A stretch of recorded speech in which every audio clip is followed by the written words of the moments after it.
E agora que nós falamos um pouquinho aí, tentando responder a essa pergunta, se estamos preparados para aplicar a nova lei de licitações, falamos um pouquinho das bases estruturantes, agora vamos verificar como aplicar. Vamos falar um pouquinho de sistema, e para isso, efetivamente, eu chamo aqui o meu colega, o professor Vitor Amorim, para falar um pouquinho de Portal Nacional de Contratações e a sua utilização pelos órgãos não SISG. Tudo bem, professor?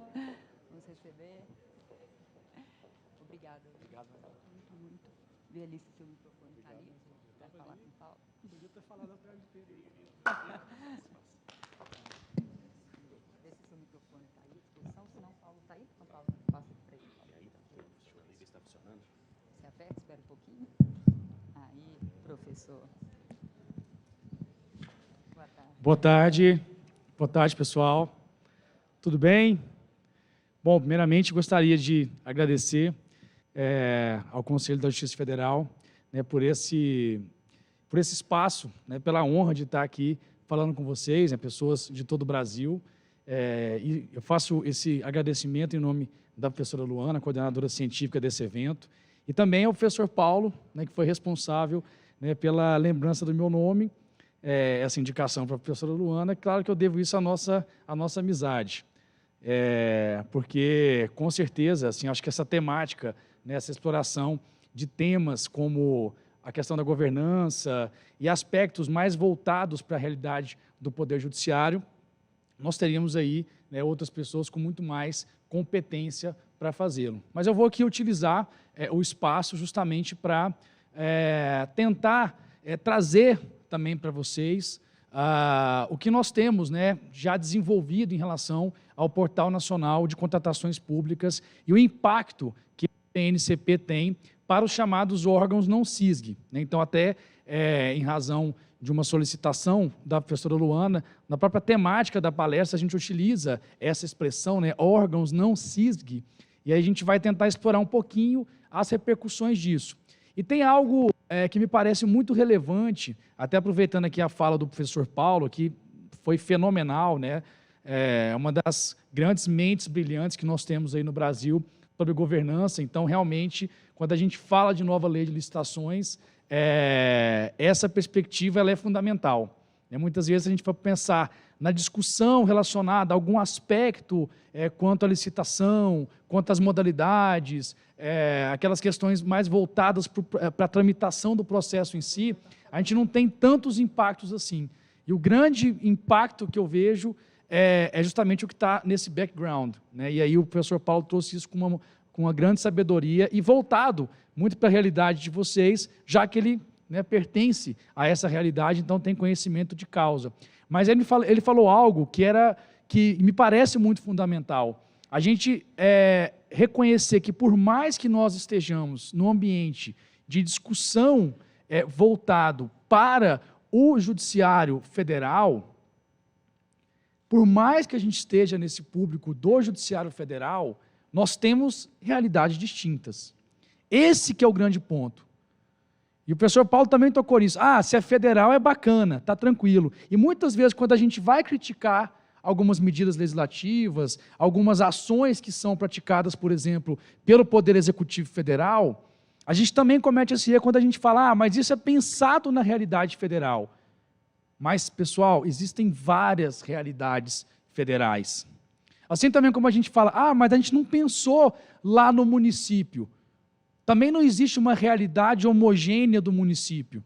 E quem está em sessão judiciária, muitas vezes, acaba que vive nessa intersecção, né? Porque é federal enquanto estrutura, enquanto instituição.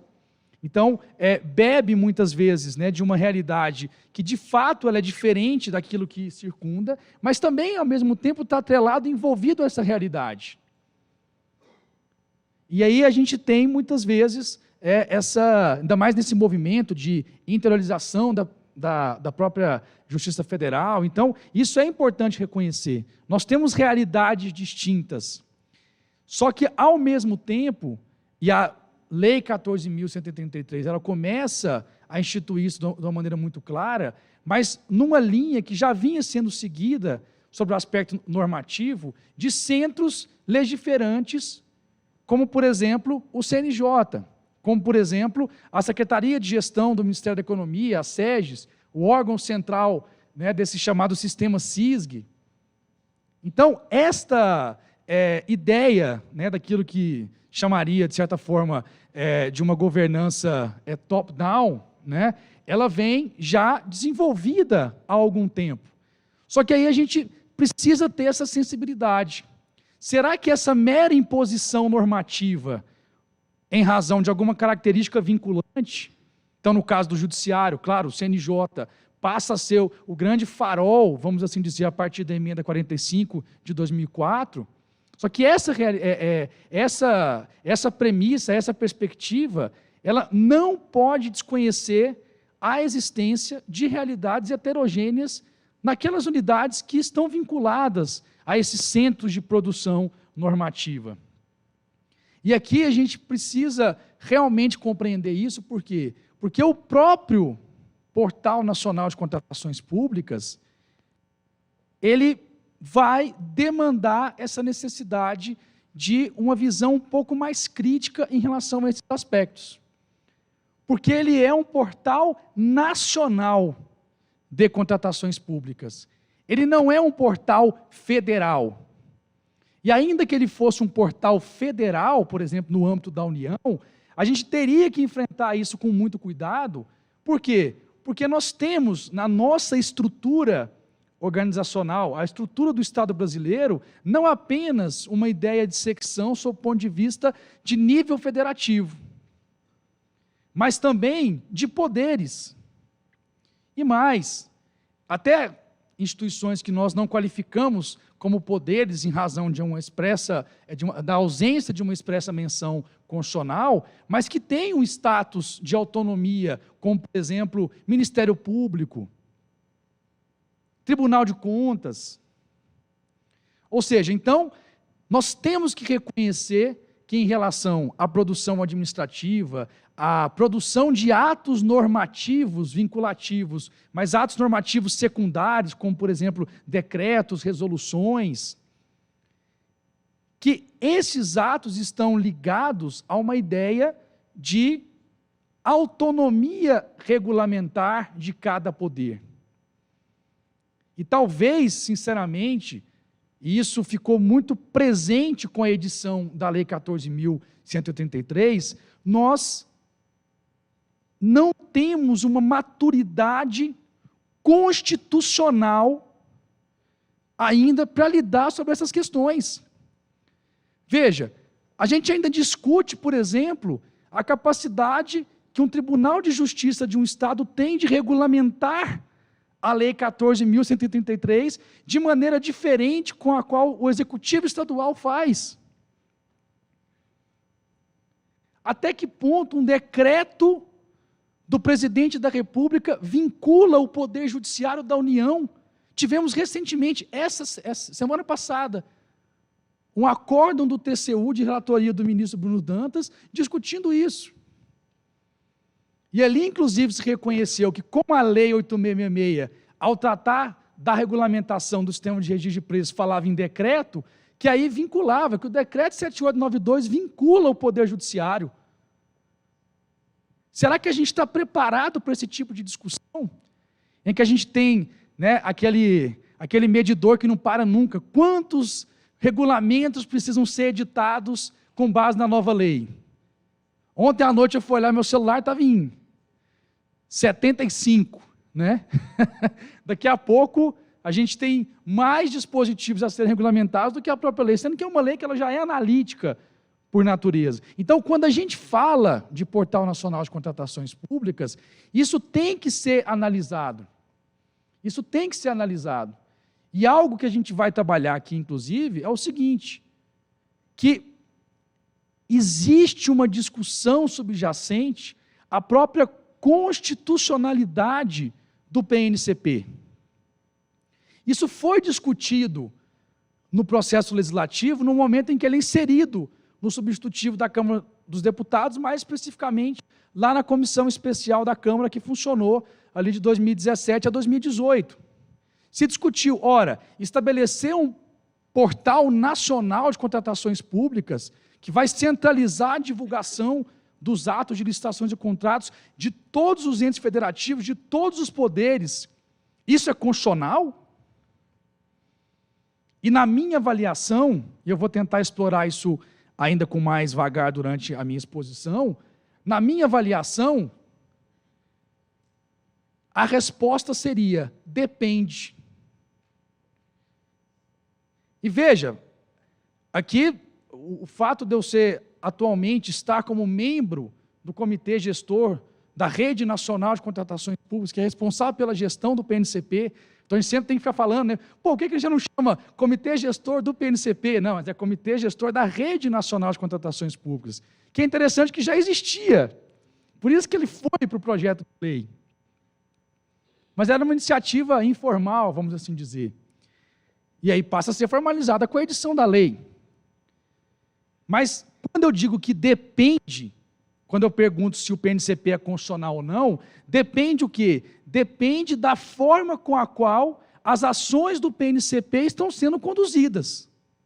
Por quê? Porque ele só pode ser reputado como constitucional, enquanto nacional, se eu tiver a possibilidade de uma visão de fato interfederativa conduzindo os rumos do PNCP.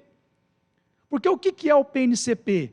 Se eu for analisar pela lei, de acordo com o que a lei estabelece, ele é o quê? Um sítio eletrônico oficial destinado à divulgação obrigatória e centralizada dos atos relativos a licitações e contratos praticados por todos os órgãos e entidades da administração pública direta, autárquica e fundacional de todo o Brasil. Esse é o conceito legal. Mas o que é o PNCP? Alguém aqui já acessou o PNCP? Alguém já digitou lá www.pncp.gov.br? Ou então gov.br/PNCP? Alguém já fez? Quem já acessou o PNCP? Pode levantar a mão, por favor. Visualmente, se não tiver meio a meio, está menos, ou seja, menos da metade acessou o PNCP. E veja isso, querendo ou não, com a edição da Lei 14.133, a partir do momento que você, que o seu órgão, que a sua unidade, começar a aplicar a Lei 14.133 para todo procedimento que você for realizar, seja uma dispensa, uma inexigibilidade, seja uma licitação, você vai ter que praticar os seus atos divulgando a matéria no PNCP. Então, o PNCP deve começar a fazer parte da vida de quem trabalha com licitações e contratos. Por quê? Porque a partir do dia 1º de abril de 2023, que você já não vai ter mais opção de escolher o regime, entre aspas, antigo, você vai ter que observar a necessidade de publicar matérias no PNCP de qualquer jeito. Hoje, se você já faz opção com base no artigo 191, como o PNCP já está disponível, mas a gente vai falar sobre isso, e em que termos ele está disponível, você já tem que divulgar as matérias no PNCP. Inclusive, houve um entendimento, uma evolução do entendimento do TCU acerca dessa matéria que a gente vai trazer aqui, uma evolução recente, que diz respeito aos chamados órgãos não CISG. Mas, compreendendo esses aspectos, voltamos à pergunta: o que é o PNCP de fato? O PNCP é esse sítio eletrônico oficial, ou seja, um portal. É uma plataforma eletrônica. E ali ela vai centralizar a divulgação de atos, de licitações e contratos de todos os órgãos públicos do Brasil. Mais uma vez, da administração direta, autárquica e fundacional. Então, ela não abrange, a priori, os atos praticados e sujeitos ao regime contratual das empresas estatais, que estão sujeitas à Lei 13.303 de 2016. Mas já é uma grande, representa um grande impacto. Imagina, todo mundo divulgar as matérias num único portal. Então, o município lá de Pirapora, em Minas Gerais, assim como o Senado Federal, assim como o próprio Conselho da Justiça Federal, todos vão ter que divulgar. E aí vão ter impactos importantes, por quê? Porque esta divulgação em um mesmo lugar pressupõe padronização. E claro que isso tem efeitos importantes. E aí, o que exatamente esse PNCP hoje disponibiliza? Quem está à frente desse PNCP? Como que surgiu o PNCP? O legislador foi lá, colocou ele na lei, o presidente sancionou, promulgou e publicou tudo no mesmo dia 1º de abril de 2021, mas você digitava lá www.cp.gov.br, não tinha nada. Não tinha nada. Da mesma forma como se você digitar no Google lá e procurar Fluminense Série B, não pagou. Não podia deixar passar. Eu até estava perguntando para o professor Marcos, mas eu vou abrir aqui. O Fluminense passar da Série C para a Série A sem pagar a Série B, foi eficaz ou efetivo? Ou foi eficiente?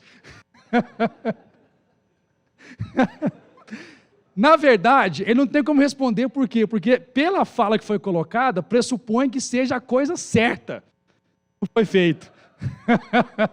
Desculpa a brincadeira, não posso deixar passar. Até porque vocês homenagearam também o meu estado de Goiás, tem um símbolo ali do Goiás Esporte Clube. Quem que é da seção judiciária de Goiás? Tem gente aí? Espero que todo mundo Goiás, e não vilanovense, né, pessoal?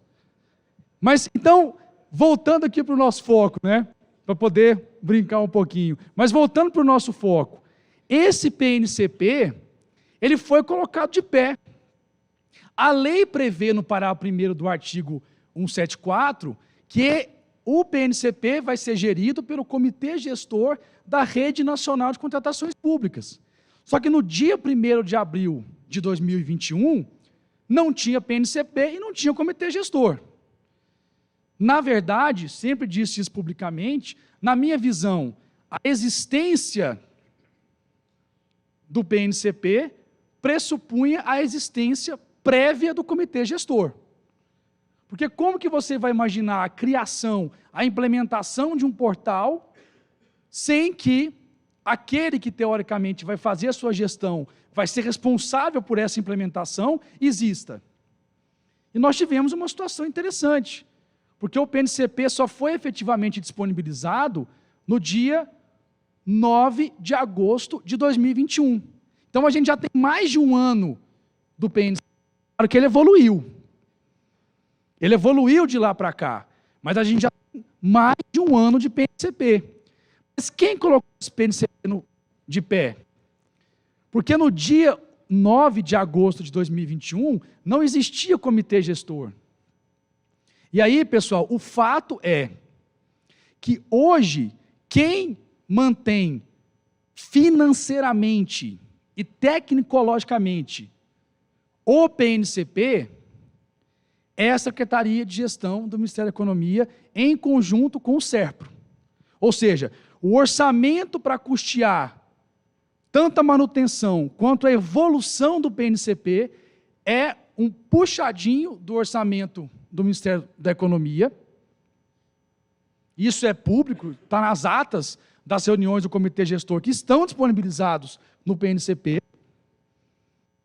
E os aportes tecnológicos são feitos a partir do contrato que as sedes têm com o SERPRO. Então, quem foi a grande responsável por colocar o PNCP no ar foi a Secretaria de Gestão do Ministério da Economia. Porque o Comitê Gestor ele só surgiu depois. Nós fizemos algumas reuniões como indicados para compor o PNCP, para compor o Comitê Gestor, mas, formalmente falando, só em fim de agosto é que o Comitê Gestor foi instituído e formalmente teve seus membros nominados. Mas eu estou contando toda essa história para a gente entender o quê? Que, para pressupor a constitucionalidade do PNCP, é preciso que a sua condução seja a partir de um olhar interfederativo. Por isso que o Comitê Gestor tem uma composição interfederativa. Você tem 3 membros do poder, 3 membros da União, 2 membros de estados, indicados pelo CONSAD, que é o Conselho de Secretários de Administração, e 2 representantes dos municípios, que são indicados pela Confederação Nacional dos Municípios. Em relação aos representantes da União, aqui tem um ponto interessante. Se a gente vai para a Lei 14.133, a redação ali do parágrafo 1º do artigo 174, quem tem a competência para designá-los é o presidente da República. Inclusive, o presidente do comitê gestor, pela lei, tem que ser um dos servidores que são, um desses membros que são a União e designados pelo presidente da República. Acontece que, já o projeto estava sendo discutido na sua etapa final, apresentou-se essa discussão, inclusive juntamente com o senador Anastasia. Opa, espera aí, como que a gente vai verificar a constitucionalidade desse PNCP se você tem um comitê gestor que é de composição interfederativa, ok, só que da parte da União não tem representação dos demais poderes. E é preciso que reconheça esse olhar dos outros poderes. Principalmente para quem está no judiciário, e no meu caso, no legislativo, a gente vive uma realidade, por exemplo, de distinção entre atividade, meio e fim, que não está muito presente na realidade do executivo. Veja, essa dinâmica dessa tensão contínua, talvez a palavra certa não seja tensão, mas para quem vive sabe muito bem como é, de área meio e área fim, ou a chamada área administrativa, ela é muito presente em outros órgãos que não são do Poder Executivo. E eu não vou ficar só no Judiciário e no Legislativo, também Ministério Público e Tribunal de Contas. Também Ministério Público e Tribunal de Contas. Então, se fez ali uma espécie de articulação para dizer o seguinte, olha, como o Senado não tem como vetar esse dispositivo e sair a lei sem a previsão de como que vai ser composto o comitê gestor, então que se tenha esse acordo de, na regulamentação da matéria pela Presidência da República, se prevê que dessas 3 vagas, uma é do Legislativo e uma do Judiciário. E assim foi feito. A palavra foi cumprida. Então, hoje, o comitê gestor, quando a gente fala de representação da União, tem o representante do Poder Executivo, que é o secretário de Gestão do Ministério da Economia, tem o representante do Poder Legislativo, que eu tenho a honra de ter sido indicado pelo presidente do Congresso Nacional, e tem o representante do Poder Judiciário, que é o Walter, secretário-geral do CNJ. Então, para trazer para o comitê gestor, não só essa visão interfederativa, de realidades, entre aspas, federais, estaduais e municipais, mas também, em termos transversais, da realidade dos poderes. Da realidade dos poderes. Então, é importante, por exemplo, que o Conselho da Justiça Federal tenha essa interlocução com o representante do Poder Judiciário no comitê gestor, justamente para trazer essas preocupações, angústias e dúvidas que os tribunais têm, que as seções judiciárias têm, em relação ao uso do PNCP, e também influenciar, porque, pela lei, quem vai dispor sobre o futuro do PNCP é o comitê gestor. Por mais que materialmente, quem coloque dinheiro, quem faça os aportes tecnológicos, seja o Poder Executivo, mas tudo tem que passar por uma validação do comitê gestor. Então, nesse quadro, eu poderia dizer, nesse quadro, o PNCP é constitucional, porque eu tenho mecanismos efetivos que garantam essa visão interfederativa e também, transversalmente, pela perspectiva dos poderes. E aí eu consigo, de fato, entender que é um portal nacional, e não um portal federal. Porque se eu tenho uma predominância da visão do Executivo Federal, ele perde esse caráter de um portal nacional. Mas é sempre uma construção necessária. A gente não pode, em momento algum, vamos dizer assim, baixar a guarda, vou utilizar aqui essa expressão, porque é comum a tentativa, né, em termos legislativos, normativos no Brasil hoje, de uma centralização de uma visão. Ora, basta a gente verificar, por exemplo, os decretos federais que são recentemente editados, todos têm a previsão, estados e municípios, quando aplicarem recursos federais, deverão observar. E aí você tem, por exemplo, essas decisões recentes, como do TCU, dizendo que não, o judiciário está vinculado ao decreto federal.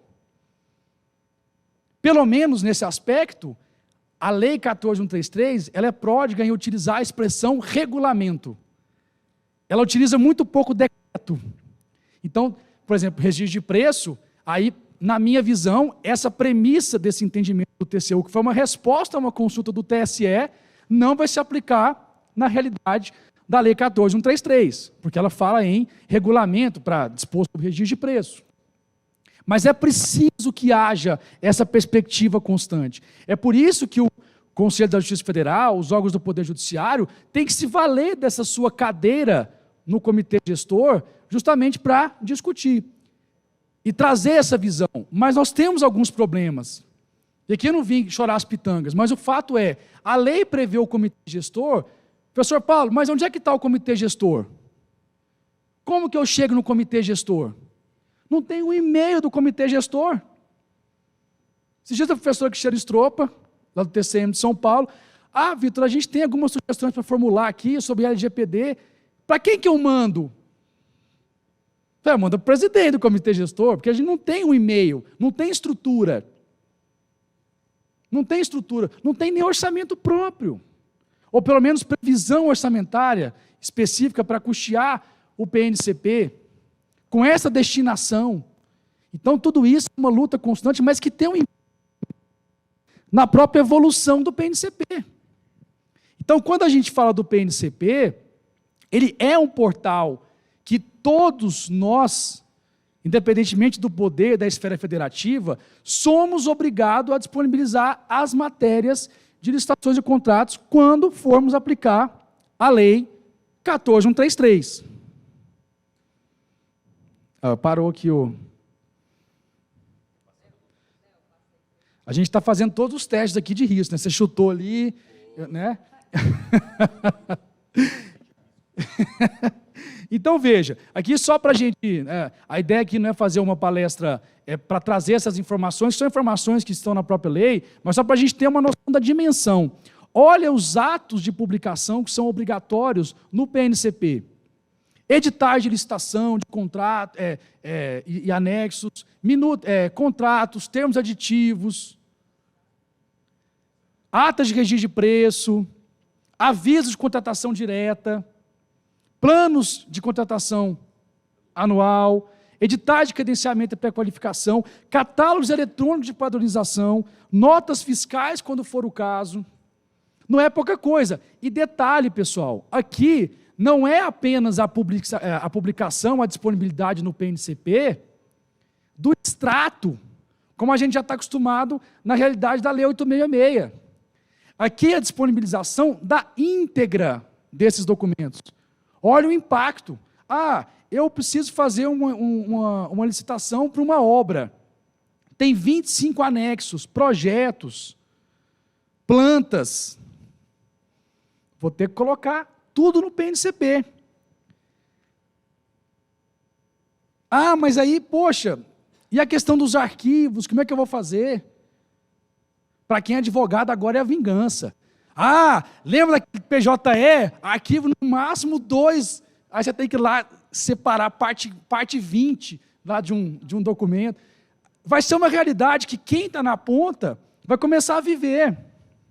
Ou seja, como que eu vou fazer, então, para me adequar, para conseguir fazer essa disponibilização ao PNCP? E não é pouca coisa, veja, esse rol é um rol que está objetivamente previsto lá no parágrafo 2º do artigo 174. Só que tem mais. Você pode passar, por favor? Tem mais aqui. Veja, tem algumas previsões também na Lei 14.133 que estão esparsas e que às vezes podem passar desapercebidas. Eu também, olha essa do parágrafo 3º, artigo 54. Depois que eu homologar a minha licitação, eu devo disponibilizar no PNCP os documentos elaborados na fase preparatória que, porventura, não tenham integrado o edital e seus anexos. Olha isso. Veja, eu homologuei a licitação. Aqui pelo comando, não é nem depois que eu assinei o contrato, eu homologuei a licitação. Eu vou ter que divulgar todos os documentos que compuseram a minha fase preparatória e que eventualmente não constituem anexo do edital, como, por exemplo, tem prática, né, de colocar o TR como anexo. Mas, por exemplo, pesquisa de preço, os pareceres jurídicos e técnicos que compõem a fase preparatória, o ETP que eventualmente eu tenho que fazer, tudo isso vai ter que ir para o PNCP. Coloca no processo. Coloca o processo todo. Mas veja, a gente precisa se preparar para essa realidade. É um comando legal expresso. Ali não tem nem dúvida em relação, não, vamos relativizar. Para mim está muito claro. Como também, por exemplo, aquelas compras de pequeno pagamento, que eventualmente vão ser feitas por cartão de pagamento, né? A gente chama, muitas vezes, até suprimento de fundos, elas também vão ter que ser divulgados no PNCP. Então, a Lei 14.133, ela traz ali desafios importantes, mas com a perspectiva de trazer o quê? Um grande potencial na transparência ativa das licitações e contratos no Brasil. E isso tem repercussões importantes, tem vantagens consideráveis. E não é só isso, pessoal. O PNCP não é apenas um grande portal ou uma grande vitrine de divulgação de atos. O PNCP também, lá no parágrafo 3º do artigo 174, ele prevê o quê? A disponibilização de funcionalidades, ferramentas e sistemas que tem que estar no PNCP. Veja, eu tenho... Pode passar mais um slide, por favor? Eu tenho a necessidade de disponibilizar no PNCP um sistema de registro cadastral unificado, o chamado painel de consulta de preços, que passa a ser fonte prioritária de pesquisa de preço, de acordo com o artigo 23, professor Murilo. Eu tenho que ter um sistema de planejamento e gerenciamento de contratações disponibilizado no PNCP, um sistema eletrônico para realizar a licitação eletrônica. Que sistema é esse? Ainda não tem. Vai ser o Comprasnet, ou, mais atualmente, compras.gov.br, né? É complicado falar. Comprasnet, todo mundo sabe, Compras.gov. Vai ser ele? Não necessariamente, porque o Compras.gov é um sistema federal, esse sistema tem que ser nacional, porque para mim tem um prejuízo nessa perspectiva de constitucionalidade se eu coloco ali um sistema federal e falo, olha município, você pode utilizar o sistema que está no PNCP, mas ele é federal. Como que o município, como que o Poder Judiciário vai conseguir customizar as suas necessidades em relação a um sistema que ele não tem controle, ou que ele não tem a oportunidade de influenciar, porque o comitê gestor não vai chegar lá. Então, a gente precisa ter atenção para esses detalhes, como também, né, acesso ao cadastro de empresas inidôneas, aqueles cadastros de sancionamento, mas aqui é só acesso, tranquilo, é um link no máximo, e sistema de gestão compartilhada com a sociedade. Aqui é um ponto importantíssimo que eu preciso fazer aqui alguns destaques. A grande ideia do Portal Nacional de Contratações Públicas é otimizar, dentro da realidade possível, a transparência ativa dos atos de contratação pública no Brasil. E isso não é só jogar luz. O professor Paulo sabe muito bem a repercussão positiva que esse tipo de iniciativa tem. Ora, quando eu aumento a transparência e aumento a possibilidade, inclusive, do controle, e aqui eu estou falando do controle social, é do cidadão que não precisa ficar ali entrando em 15, 20, 30 portais diferentes, cada um com a sua dificuldade, cada um com as suas características. A gente sabe muito bem que a Lei de Acesso à Informação deu um excelente upgrade. Na minha visão, eu não teria como imaginar o PNCP sem mais de 10 anos de Lei de Acesso à Informação, mas os portais de transparência precisam melhorar muito. Para a gente que tem conhecimento técnico, às vezes é difícil achar um contrato. Eu preciso saber se tem um outro órgão da Justiça Federal que já fez uma ata de registro de preço, por exemplo, sobre isso. Às vezes é difícil a gente conseguir achar. É difícil, você procura. Às vezes a gente não consegue achar nem no nosso portal. É ou não é? É ou não é? E aí, veja, imagina para o cidadão. Imagina, inclusive, para a imprensa, que é importantíssima nesse aspecto. Mas vai aumentar a visibilidade, agora vai ter todo dia notinha. Justiça Federal do Paraná torra tantos mil reais em café. Veja, faz parte. Mas é importante essa transparência, o máximo possível de transparência, para gerar esse controle social. E olha que importante isso aqui que está no parágrafo 3º do artigo 174. Sistema de gestão compartilhada com a sociedade, inclusive de informações para e passo da execução dos contratos, até mesmo com recursos audiovisuais. Olha que interessantíssimo, o cidadão, por exemplo, poder acompanhar como é que está o andamento da construção da nova sede, ou da sede do Tribunal Regional da Sexta Região, acompanhar por relatórios, por fotos, por imagens, poder influenciar em alguns aspectos, saber de detalhes dessa execução contratual. E outra questão que é fundamental, que muito pouca gente falou, e que está nesse parágrafo 3º do artigo 174, professor Paulo, e que para mim tem uma relação muito grande com a ideia de governança. Claro, tudo tem, mas é você ter um relatório final acerca da execução do objeto. Indicador de desempenho. Como que você vai avaliar seu desempenho? Não, agora eu tenho um documento de formalização de demanda, que a gente já conhece há muito tempo, o tal do DOD. Eu sei que eu tenho que ter um documento para formalizar o início do processo, mas a gente tem um documento que a gente formaliza o encerramento, tem um recebimento definitivo. Mas no recebimento definitivo, que muitas vezes é algo muito objetivo, eu tenho uma avaliação de tudo que foi feito até eu chegar naquele ponto. Porque às vezes eu falo, olha, eu queria ter um serviço de manutenção predial. Abri a demanda, fiz a TP, tal, tudo certinho. Recebi, ok. Atendeu? Atendeu. Mas se eu não tenho esse olhar retrospectivo, ou seja, tudo que foi feito, uma avaliação acerca dos caminhos percorridos para chegar até ali, eu não vou ter como medir o meu desempenho, porque eu poderia ter sido melhor. Alguma coisa deu errada? Deu. Inclusive em termos de gestão de riscos. Olha, tiveram 2 meses ali que a empresa atrasou o pagamento do salário dos seus empregados.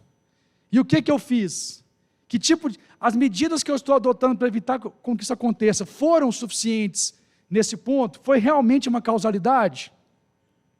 Então isso está previsto para estar no PNCP. Então também, para colocar em pé a alimentação desse sistema de gestão compartilhada, eu tenho que começar a pensar agora, lá na minha unidade, o seguinte: como que eu vou construir esse relatório final de execução contratual? E como que eu vou aproveitar e integrar isso, inclusive, como um medidor, um indicador de desempenho? Então isso é algo muito interessante.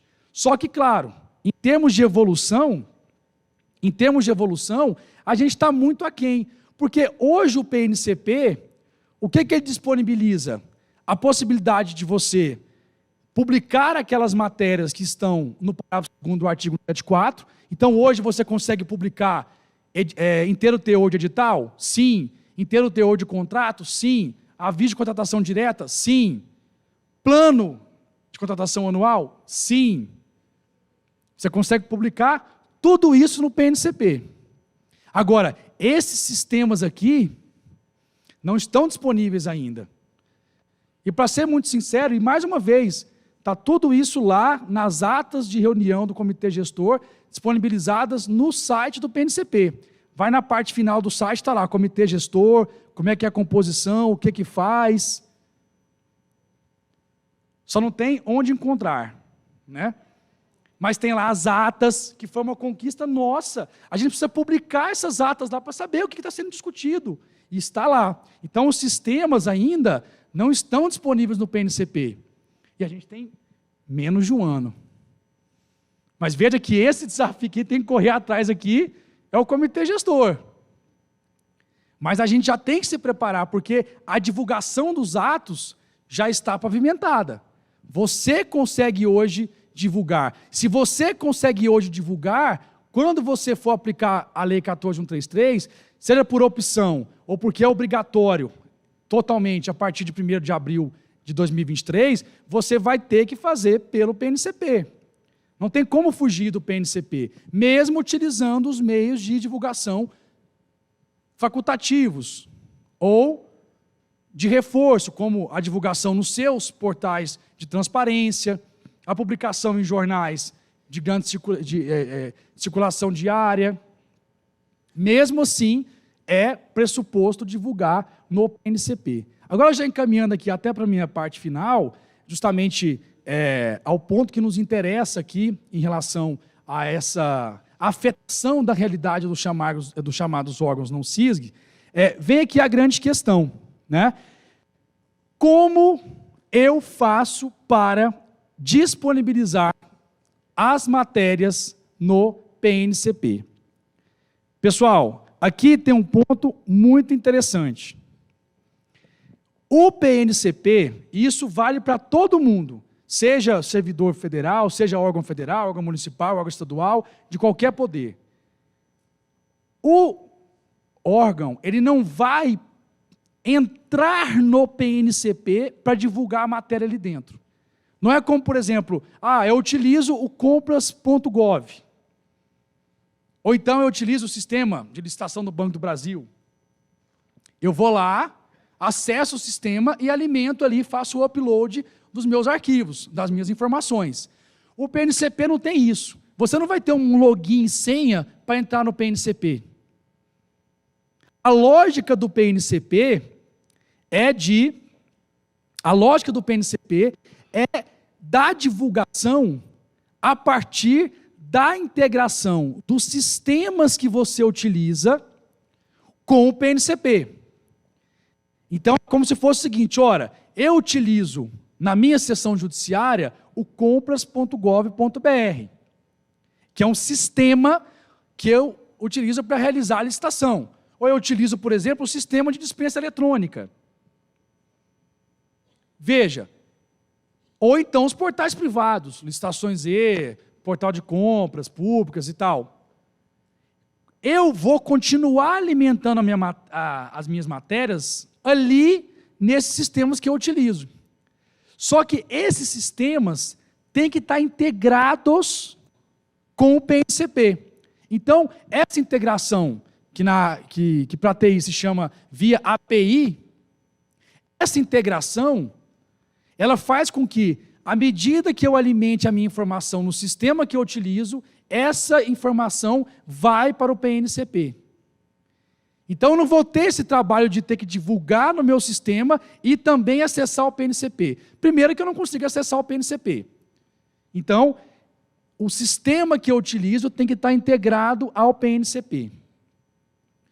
E aí, pessoal, vem aqui algumas dificuldades importantes que a gente precisa falar. Veja que o parágrafo 2º do artigo 174 não limita a exigir que eu coloque no PNCP apenas edital de licitação. Porque se fosse isso, veja, praticamente todos os portais públicos e privados estão integrados ao PNCP. Então, se você utiliza Compras.net, tranquilo. Quando você fizer um pregão, uma concorrência com base na nova lei, alimentou os editais, os atos no Compras.net, isso vai ser integrado e comunicado diretamente ao PNCP. Vai aparecer lá. Porque o Compras.net está integrado, assim como praticamente todos os portais públicos e privados de realização de licitação. Agora, a dificuldade e como é que eu vou fazer a alimentação dessas matérias, por exemplo, da fase preparatória? como é que eu vou fazer, por exemplo, a divulgação do meu plano anual de compras? Como é que eu vou fazer a divulgação dos meus contratos, das minhas atas de registro de preço? E aí, pessoal, vem a grande questão envolvendo os chamados órgãos não SISG. E aí eu acho que vocês vão se lembrar, ou a maioria de vocês, aqui são apenas algumas telas que estão no PNCP, justamente com o caminho para que seja feita essa integração.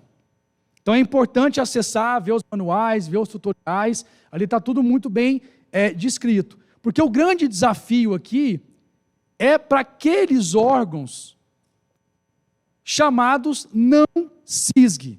Por que essa terminologia não SISG? Porque SISG é o chamado Sistema de Serviços Gerais.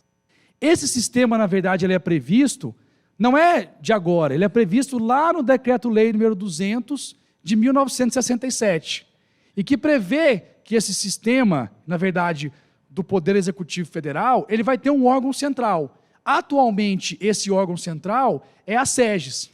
Então é por isso que a SEGES pede instrução normativa e vira esse rebuliço todo. Por quê? Porque todo mundo que compõe o sistema SISG, aí eu estou falando de todos os órgãos, autarquias e fundações da administração federal vinculada ao Poder Executivo Federal, ficam vinculados a esses normativos editados pela SEGES. Então, para esses órgãos do sistema SISG, veja, eles utilizam o Complasnet, que já está integrado ao PNCP. Eles utilizam o sistema de gestão contratual, que já está integrado ao PNCP. E esse módulo de gestão contratual do CIASG só é aberto para órgão SISG, não é aberto para órgão não SISG. Que eu falo, eu quero aderir a esse módulo, aproveitar que ele já está integrado. Não pode. A SEGES não abre, porque tem particularidades que isso é importante dizer. Não é porque ela não quer. E também, a parte de sistema de planejamento das contratações, então o PAC deles, o ETP digital, e logo, logo vai sair o TR digital, está tudo integrado ao PNCP. Por quê? O que nós falamos lá no começo? Quem que desenvolveu o PNCP? Materialmente falando. Foi a SEGES. Então é a mesma equipe. Que, diga-se de passagem, deve ser parabenizada, que faz um esforço hercúleo, como eles dizem, para botar a camisa do Complasnet, tira a camisa do Complasnet, bota a camisa do PNCP, depois tira de novo. Mas tem essa facilidade para os órgãos SISG, então não precisa se preocupar com isso. Quem tem que se preocupar, poxa, como é que eu vou fazer então para divulgar um contrato? Como é que eu vou fazer para divulgar um aviso de contratação direta? Como é que eu vou fazer para divulgar os atos da fase preparatória? Porque eu não sou órgão SISG, eu não tenho acesso a esses sistemas que já estão integrados. E os sistemas públicos e privados que existem, geralmente focam apenas na licitação. É por isso que a gente teve esse famoso acórdão do Tribunal de Contas da União, que é o 2458 de 2021 do plenário, que reconheceu o seguinte, olha, o próprio TCU, e essa foi uma consulta que veio da administração do TCU, o próprio TCU ainda não conseguiu fazer a integração do seu sistema de gestão de contratos, que, salvo engano, chama-se Contrata, com o PNCP. Ou seja, o próprio TCU não está conseguindo divulgar os seus contratos no PNCP. E aí, no acórdão, e é importante ver não só a parte dispositiva, mas também o voto, né, e também as informações prestadas pelas unidades técnicas, ali ficou claro o seguinte, olha, estamos providenciando essa integração, mas por hora a gente não consegue fazer. E o que foi interessante nesse acórdão do TCU? Que ali se explicou como é que era essa lógica para poder disponibilizar matérias no PNCP, que era via integração. Apesar disso estar divulgado no PNCP, explicado nos eventos oficiais de lançamento do PNCP, mas quando isso passa a ser veiculado no acórdão do TCU, tem uma repercussão considerável. E veja, o que o TCU colocou aqui? Olha, e isso voltado especificamente para as questões de contratação direta, que enquanto esses órgãos não SISG, e é por isso que teve essa repercussão, apesar de ser uma consulta interna do TCU, enquanto esses órgãos não providenciarem essa integração, eles podem fazer a divulgação pelos meios tradicionais, seus portais de transparência, publicar no Diário Oficial. Mas veja, em caráter transitório e excepcional. Muita gente fez o quê? Estou tranquilo agora, professor Paulo, vou sentar que está resolvido. Só que é em caráter transitório e excepcional. Só que, recentemente, esse acórdão foi alterado. Por quê? E aqui é importante que a gente reconheça, esse tipo de atuação como do TCU, ela fomenta um diálogo, e houve um diálogo do TCU com o comitê gestor, com a Secretaria de Gestão do Ministério da Economia, e se desenvolveu uma ferramenta chamada de publicador de contratos, que nada mais é do que uma interface em que você acessa esse módulo publicador de contratos, que ele está disponível como módulo no CIASG. Então tem um detalhe, pressupõe que o órgão tem um termo de adesão com o CIASG. Então não é assim, resolver o seu problema da noite para o dia. Para quem não tem o termo de adesão com o CIASG, tem que ter o termo de adesão com o CIASG. A sua unidade credenciadora do órgão tem que atribuir um perfil para as pessoas que vão alimentar essas informações e vão acessar esse publicador de contratos. E aí sim, essas pessoas vão entrar nesse publicador, que é um módulo, e é uma paginazinha bem simples, em que você vai colocar as informações do contrato e vai conseguir fazer o upload do contrato, dos anexos, dos termos aditivos, apostilas. Aí você vai conseguir fazer isso.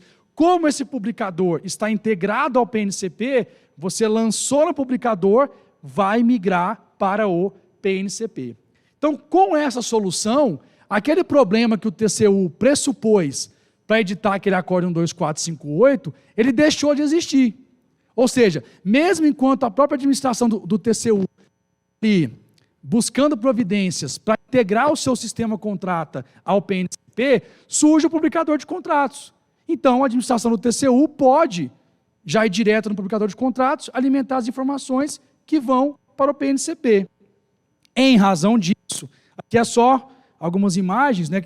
Acho que os materiais também vão estar disponibilizados para os nossos participantes, mas algumas imagens aqui é como se fosse uma espécie de tutorial mostrando aqui como é que funciona, né, esse acesso ao publicador de contratos. Então, isso aqui eu extraí da minha tela, tem até aqui, né? Só paguei aqui o meu CPF, né? LGPD.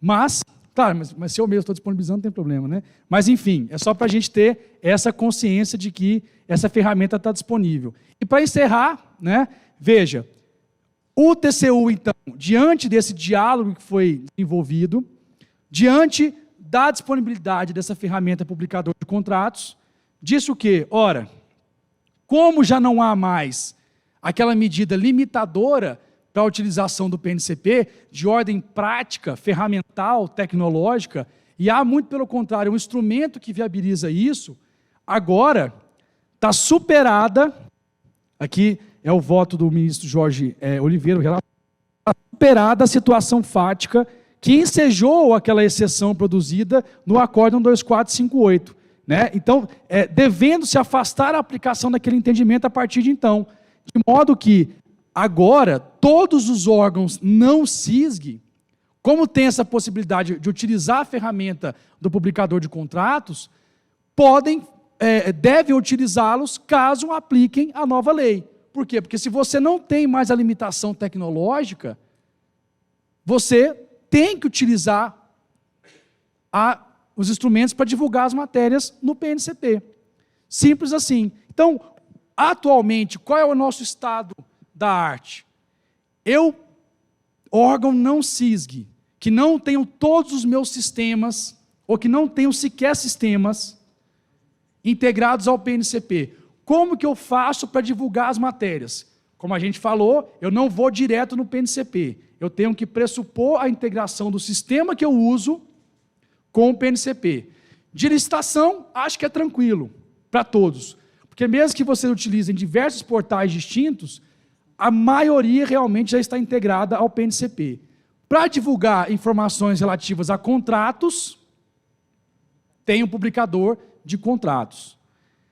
E para divulgar as questões relacionadas, por exemplo, à fase interna, a fase preparatória, como nós colocamos, aquilo que não tinha ido como anexo no edital. Eu tenho que verificar a possibilidade de inserir eventualmente essas informações, por exemplo, como anexo da compra que é registrada no PNCP, porque toda vez que eu faço o registro no meu sistema de licitação ou de compra direta de uma determinada contratação, isso gera um número único de compra lá no PNCP. Então, todos os acréscimos que eu vou fazendo em relação a essa compra vão para o PNCP. Então, muito provavelmente, eu teria que utilizar a ferramenta de publicador de contratos, aqui já é um macetinho para a turma, a ferramenta de publicador de contratos, para fazer o upload daqueles documentos que compuseram a minha fase preparatória, porque isso vai ser alimentado no histórico de compra lá no PNCP e vai constar. Para fins legais, isso foi atendido. E para encerrar, qual é a grande vantagem de tudo isso? Quando o cidadão ou o servidor em geral for acessar o PNCP, todas as informações em relação àquela contratação do início ao fim vão estar disponibilizadas. Olha o potencial, mais uma vez, de controle social. Olha a repercussão que isso vai gerar a partir do momento que eu sei, poxa, o meu parecer vai estar agora disponível no PNCP para todo mundo. O meu ETP vai estar disponível agora para todo mundo. A minha pesquisa de preço vai estar disponível para todo mundo. Por óbvio, eu vou buscar melhorar. Eu vou buscar fazer da melhor maneira possível. Então, para mim, essa seria a grande repercussão positiva do PNCP, mas que traz grandes desafios. Mas o PNCP está sendo evoluído, mas é importante que a gente tome pé da situação, para que talvez daqui a um mês, se a gente perguntar de novo, quem já acessou o PNCP, todos tenham levantado a mão, porque hoje menos da metade da sala levantou a mão. Então, o primeiro passo é conhecer o PNCP, e aí depois a gente evoluir para saber como que a gente pode potencializar a utilização dessa ferramenta, que acima de tudo, ela é obrigatória, prevista na Lei 14.133. Pessoal, muito obrigado pela atenção de vocês. Tentei trazer aqui as informações. Obrigado.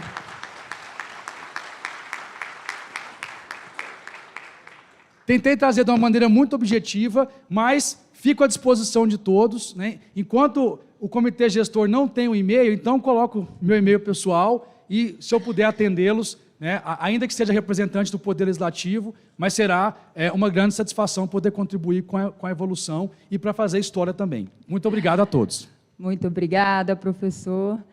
As palavras do professor aqui, eu lembro que nos nossos diálogos, nas comissões, né, de comissões temáticas aqui, pedi para que ele falasse exatamente para o nosso público aqui, que é praticamente 100% órgão não CISG, efetivamente, né, para que todos se sentissem bem acolhidos, que a gente pudesse falar numa linguagem para gerar esse senso crítico.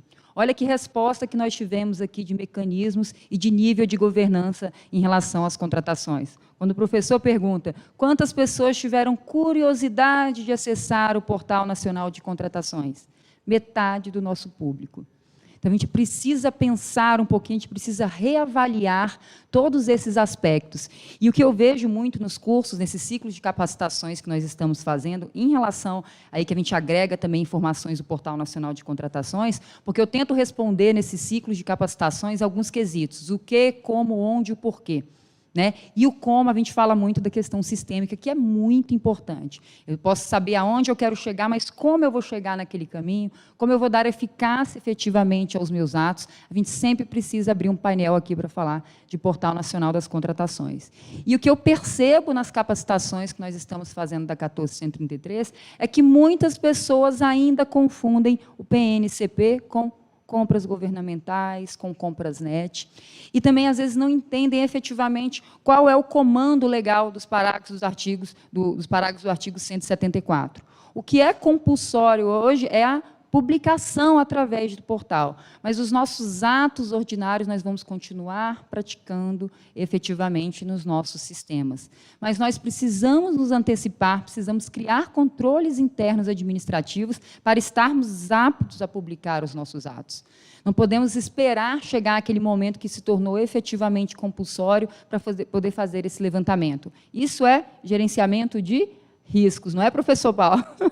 Efetivamente. Então, não podemos deixar chegar a esta situação. Então, nós tivemos aí órgãos que elaboraram suas consultas ao Tribunal de Contas da União. Eu gosto muito de falar desse acórdão 2458, que realmente foi repercussor. E quando a gente avalia que uma própria unidade administrativa do TCU levou a consulta e que era uma realidade muito próxima da nossa realidade aqui de órgão não CISG, a gente vê realmente que há um grito aí de socorro aí nas unidades para tentar identificar quais são as dificuldades, qual a real necessidade, porque a publicação ela vai dar eficácia, ela vai dar validade aos nossos atos, mas a qualidade daquilo que nós vamos produzir depende de nós internamente. E para eu começar a avaliar os requisitos, para melhorar, para dar uma resposta, para ter uma transparência ativa efetiva, eu preciso entender este sistema.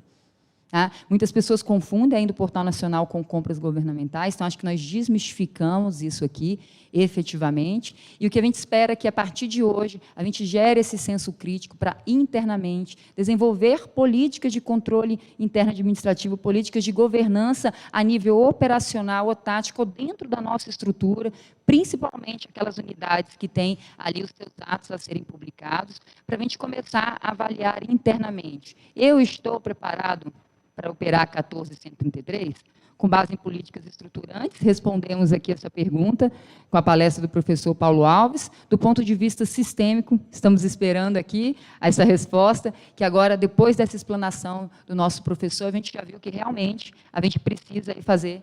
Perdão, vou trocar aqui... Vai nesse aqui. A gente precisa aí, melhorar aí a nossa visão interna e não ficar aguardando efetivamente ações gerenciais, principalmente para as adesões, o Compras Gov Contrato, efetivamente, a gente não consegue ainda fazer a publicação, por isso que foi criado aí o publicador de contratos, efetivamente. Quem não teve oportunidade ainda de fazer simulação, existe um ambiente de simulação, efetivamente, no portal, tá? Então, tudo isso a gente pode tirar de dúvidas aqui agora. Quem tiver mais alguma dúvida aqui para fazer aqui, vamos aproveitar e explorar aqui o nosso professor.